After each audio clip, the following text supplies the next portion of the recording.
नमस्ते सदा वत्सले मातृभूमे त्वया हिन्दुभूमे सुखं वर्धितो महामङ्गले पुण्यभूमे त्वदर्थे पदत्वेशकायो नमस्ते नमस्ते प्रभो शक्तिमन हिन्दुराष्ट्राङ्गभूता इमे सादरं त्वां नमामो वयम् त्वदीयाय कार्याय बद्धागतीयं शुभामाशिषं देहि तत्पूर्तये अजेयं च विश्वस्य देहि शक्तिं सुशीलं जगत्येन नम्रं भवे श्रुतं चेवयज्ञन्तकाकीर्णमार्गं स्वयं स्वीकृतं नः सुगं कार्ये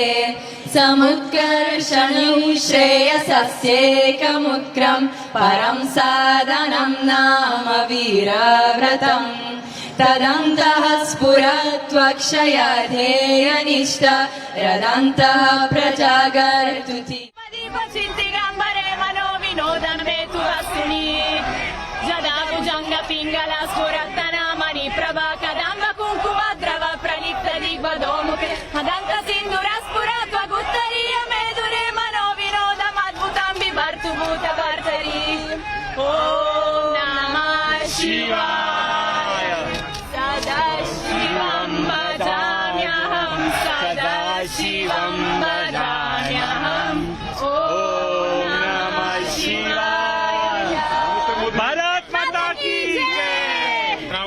माझं माई गुरुजी म्हणून मला इथे ओळखतात. 22 वर्षापासून इथे आहे सर आणि हे सगळं मी शिकवलं इथे.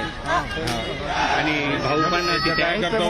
इथे मी सर योगा आणि संस्कृत शिकवतो आरती. आणि आहे तुमचे शिष्य सर इथे तर माझे कमीत कमी 2 लाख पर्यंत यस.